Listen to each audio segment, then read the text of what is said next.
రాజీవ్ కనకాల గారికి తెలియని మేకర్ లేరు.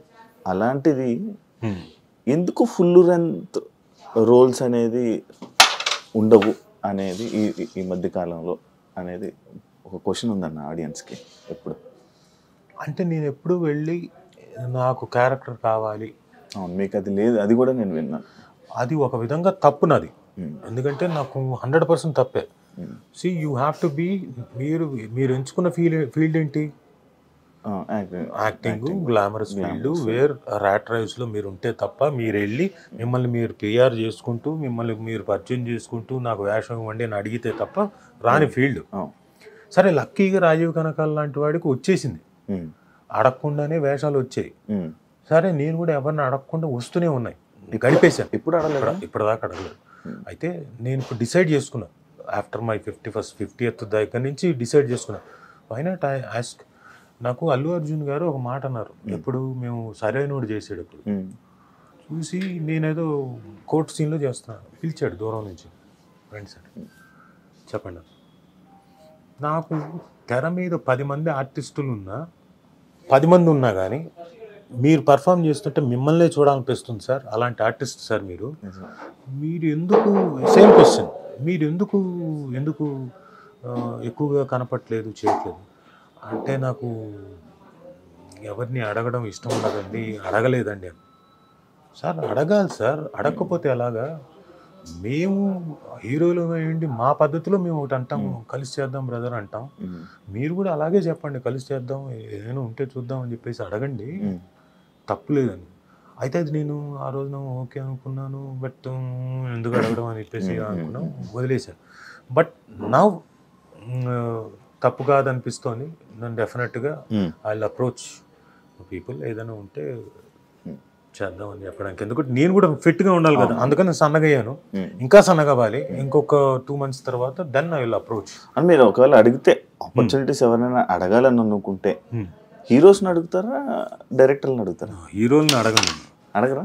హీరోలను అడగను, ఏదైనా ఉంటే డైరెక్టర్లను అడగాలి, లేకపోతే ప్రొడ్యూసర్లను అడగాలి అంతే. ఎందుకంటే మీకు హీరోస్తో బాగా పరిచయం కదా, అందరూ పరిచయం, అదే చాలా మంచి పరిచయం. హీరోస్ని అడగదు, ఎందుకంటే ఫ్రెండ్షిప్ వేరు, ప్రొఫెషన్ వేరు. అవును, నేను ఏమైనా నాకున్న దీనికి నేను ఎవరిని అడగాలి, జాబ్ ఇచ్చేవాళ్ళని అడగాలి, అది డైరెక్టర్ లేకపోతే ప్రొడ్యూసర్. ఎందుకు వాళ్ళు కదా, వాళ్ళిద్దరిని అడుగుతాను. నాకు ఒకసారి ఒక యాక్టర్ అన్నారన్న, అదే సేమ్ ఇందాక పాయింటే, రాజీవ్ కనకాల గారికి ఎలా బతకాలో తెలీదు మన ఇండస్ట్రీలో, ఎవరిని వెళ్ళి నోరిచ్చి ఏది అడగరు, అందువల్లే రాజీవ్ కనకాల గారు స్టిల్ ఇప్పుడు అలానే ఉండిపోయారు. నేను అలాగే ఉండిపోవడానికి ఏం లేదు, నేను బాగానే ఉన్నా. అందరూ ఏమనుకుంటున్నా అంటే నేను అలాగే ఉండిపోయాను.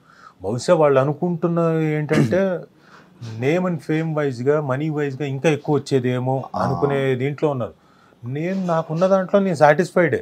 నాకు మంచి క్యారెక్టర్లు వచ్చాయి, మంచి పేరు తెచ్చినవి ఉన్నాయి, 20 ఏళ్ల తర్వాత కూడా నన్ను గుర్తుంచుకునే సినిమాలు ఉన్నాయి, పాత సినిమాలు. సార్ మేము చిన్నప్పుడు మీ సినిమా చూసిన సై సార్, సార్ మీ విక్రమార్కుడు సార్, సార్ మీ స్టూడెంట్ నెంబర్ 1 సార్ అనేవి ఇంకా ఉన్నాయి. 20 ఏళ్ల తర్వాత కూడా గుర్తుంచుకుంటున్నారని మాటలు కాదు కదా ఈ పర్టికులర్ జనరేషన్. సో ఇప్పటికీ గుర్తుంచుకుంటున్నాను, గుర్తుంచుకోకుండా కాదు. సో నేను చేసినవి చాలా మటుకు గుర్తుండి, అంటే ఒక 8 ఏళ్ల క్రితం చేసిన జనతా క్యారెక్టర్ గుర్తుంచుకున్నారు, నాన్నకు ప్రేమతోలో నేను చేసిన క్యారెక్టర్ గుర్తుంచుకున్నారు. సో అలాంటివి ఏం లేదు నాకు. ఫైనాన్షియల్గా అంటారా, ఎస్ అటు ఇటుగా ఉంటుంది డెఫినెట్గా. బట్ నేను ఎవ్రీ ఇయర్ నేను చిన్న సినిమానో పెద్ద సినిమానో చేస్తూనే ఉన్నాను, నాకు డబ్బులు వస్తూనే ఉన్నాయి. అయితే మీరు అన్నట్టు కొన్నిసార్లు ఫేము, నేము మెయిన్ స్ట్రీమ్లో కనపడాల్సినంత కనపడలేదు. నేను చాలా చిన్న సినిమాలు చేసుకుంటూ డబ్బులు వచ్చేవి నేను చేసుకుంటూ, అంటే నేను ఎవరిని చేయి చాపి అడగాల్సిన పని లేకుండా నా పని నేను చేసుకుంటూ, ఒకరిని చేయి చాచి అడగడం రాదు అని అంటున్నా. చేయి చాచి అడగక్కర్లేదు, కనీసం నోరు విప్పి అడగాలి. నేను కనీసం ఆ పని కూడా చేయలేదు. సో ఇప్పుడు డెఫినెట్గా ఐ కెన్ డెఫినెట్లీ ఆస్క్, లేకపోతే నా మేనేజర్ని పెట్టి మేనేజర్ ద్వారా అడిగి ఐ ట్రై టు. బట్ అది అడిగే ముందు నేను కూడా ఫిట్గా ఉండాలి కదా, అందుకే ఫిట్గా తయారవడం కోసం ప్రాసెస్లో ఉన్నాను. సుమా గారు లేకపోతే రాజీవ్ కనకాల గారి లైఫ్ ఇలా ఉండేదా అనేది ఒక క్వశ్చన్ మార్క్కి మీరు ఏమైనా ఆన్సర్ చేయాలనుకుంటారా? ఎలా ఉండేది, ఇంతకన్నా బాగుండేదేమో, ఇంతకంటే దారుణంగా ఉండేదేమో. 2 పాసిబిలిటీస్ ఉన్నాయి కదా. అది ఏంటి ఎలా ఉండేదని మనం చెప్పలేము. ఇంతకన్నా దారుణంగా ఉండి ఉండొచ్చు, ఇంతకన్నా చాలా బాగుండి ఉండొచ్చు. రెండు పాసిబిలిటీసే. ఒకటి మీరు అర్థం చేసుకోవాల్సింది ఏంటంటే, సుమా కనకాల గారు నా లైఫ్లోకి రాకముందు నుంచి రాజీవ్ కనకాల అన్నవాడు యాక్ట్ చేస్తున్నాడు. రాజీవ్ కనకాల అన్నవాడు ఎప్పటి నుంచి యాక్ట్ చేస్తున్నాడు? వాడి చిన్నప్పటి నుంచి యాక్ట్ చేస్తున్నాడు. ఎప్పుడు వాడికి 6 ఏళ్ల వయసు నుంచి యాక్ట్ చేస్తున్నాడు. టెలివిజన్ అన్నది పుట్టిన దగ్గర నుంచి ఆల్మోస్ట్ ఆల్ 1981 అన్న తర్వాత 81లో మా అమ్మతో పాటు మా అమ్మ యాక్ట్ చేయడానికి వస్తే దూరదర్శన్లో, సోమాజిగూడలో దూరదర్శన్ ఉండేది. అప్పుడు కూడా నేను ఆవిడతో అకంపెనీ చూసేవాడిని. నాటకాలు అవన్నీ ఆన్లైన్లో జరిగేవి, ఆన్లైన్ సెటప్లో 3 కెమెరాలతో. అవి చూసి ఆ తర్వాత 85లో ఎప్పుడైతే ధారావాహికాలు అనేవి ప్రారంభించారు, దాంట్లో అనగనగా ఒక శోభ అనే సీరియల్లో 7వ ఎపిసోడ్లో యాక్ట్ చేసిన వాడిని. అంటే 85 నుంచి నేను యాక్ట్ చేస్తున్నాను. ఇది టెలివిజన్లో. సో మాకేం కూడా తెలియదు, బట్ పుట్టలేదు ఇంకా యాక్చువల్లీ. సో 40 ఏళ్ళు అయిపోయింది. సో నా జీవితం నేను చేస్తూనే ఉన్నాను, నేను ఎక్కడా ఆగలేదు. అప్పటి నుంచి ఇప్పటిదాకా చేస్తూనే చచ్చు పుచ్చు వచ్చిందో, చిన్న సినిమానో పెద్ద సినిమానో, వాట్ ఎవర్ ఇట్ ఈస్, మంచి సినిమానో మంచి క్యారెక్టరు చెడ్డ క్యారెక్టరు, ఐ డెంట్ స్టాప్. నాకు ఇక్కడ లేదు అని లేదు. చిన్నప్పటి నుంచి మా నాన్న మాకు ఓన్ ప్రొడక్షన్ ఉండేది. ఓన్ ప్రొడక్షన్ మేము చాలా సీరియల్స్ ప్రొడ్యూస్ చేసాము. చాలా సీరియల్స్ దాంట్లో మేము ప్రొడ్యూస్ చేసి దాంట్లో మేమే ప్రొడక్షన్లో మేమంతా పిల్లలం అందరం స్టూడెంట్స్ అందరూ కలిసి సర్వ్ చేసేవాళ్ళం ప్రొడక్షన్లో. అలాగే మేమంతా నాకు లైట్స్ యూనిట్ ఉండేది, నేను హ్యాండిల్ చేసేవాడిని, దాన్ని మోసేవాడిని, లైట్లు ఇవన్నీ పనులు చేస్తూ వచ్చినవాడిని. సో నా స్పాన్ వేరే స్పాన్. యాక్చువల్గా నా జోన్ వేరు. నా తాలూకు నేచర్ కానివ్వండి, నా ప్రదేశం కానివ్వండి, అంతా వేరు. నాదంతా ఎంతసేపు ఇన్స్టిట్యూటు, మాకు యాక్టింగ్ ఇదే గోల. మాకు స్కూల్ అయిపోయి వస్తే నేను యాక్టింగ్ క్లాసుల్లోనే ఉండేవాడిని. ఏదైనా ప్రొడక్షన్ జరిగితే అది మానేసి ఈ పనుల్లోనే ఉండేవాడిని. So that is totally different. మీకు సుమ గారు గొడవలు అవుతాయి? ఎందుకు చాలా బ్రహ్మాండంగా జరుగుతాయి. అవ్వకపోతే ఇంట్రెస్టింగ్గా ఉండదు. ఎప్పుడైనా భేదాభిప్రాయాలు వస్తూనే ఉంటాయి. అది ఇది చిన్న సందర్భాలే, చిన్న సందర్భాలు అన్నీ పెద్దవి కాదు, పెద్ద మ్యాటర్లు కాదు. కొన్నిసార్లు కొన్ని ఎలిమెంట్స్లో కొంచెం అంటే అది పెద్దది అవుతుంది తప్ప పెద్ద మ్యాటర్లు కాదు. పెద్ద మ్యాటర్లే అసలు మా మధ్యన అంతగా అసలు పట్టించుకోం. చిన్నవే అవి సడన్గా.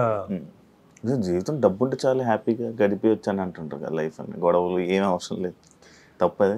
ఏది డబ్బు ఉంటే చాలా హ్యాపీగా ఉంటుంది లైఫ్. డబ్బు పెరిగే కొద్దీ గొడవలు ఎక్కువ అవుతాయి, అది చూస్తుండే. అదేంటన్నా? అవును, డబ్బు మీకు వచ్చే కొద్దీ బాగా పెరుగుతుంటుంది.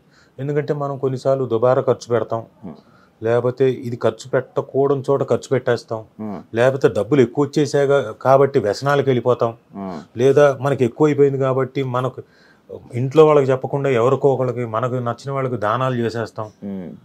ఇవన్నీ చాలా డిస్టర్బెన్స్లు తీసుకొస్తాయి. డబ్బులు ఎక్కువ అంతేగా. లేనప్పుడు మీరు ఇవేమీ చేయలేరు. ఉన్న దాంట్లో గంజో లేకపోతే చిన్న ఒక కూరతో రైస్ తిన్నాము, ఇవేగా పెట్టుకుంటారు. పెరిగే కొద్ది ప్రాబ్లమ్స్ వస్తాయి. అది నిజమే యాక్చువల్లీ. అందుకే మిడిల్ క్లాస్ లైఫ్ చాలా బెటర్ లైఫ్. అందుకని మీరు హోమ్ టౌన్ చూడండి, చాలా బాగా ఎంజాయ్ చేస్తారు. మిడిల్ క్లాస్ ఫ్యామిలీ, ఆ చిన్న ఆనందాలు. ఫుడ్ కోసం ఫాదర్ మదర్ కష్టపడేది చిన్నది, ఎక్కువ కాదు. ఫుడ్ దగ్గర ఆ పిల్లల్ని చదివించి ఇంకో చోటికి ఎక్కడికో పంపించాలనే ఆనందం. వాళ్ళకేదో ఎల్ఐసి కట్టడంలో చిన్నది, అది ఎక్కువ అమౌంట్ కూడా కాదు, ఎక్కువ మొత్తం డబ్బులు మొత్తం ఇవే చిన్న ఆనందాలు. ఇవన్నీ ఎంత బాగుంటాయి. ఒకసారి హోమ్ టౌన్ చూస్తే అర్థమవుతుంది.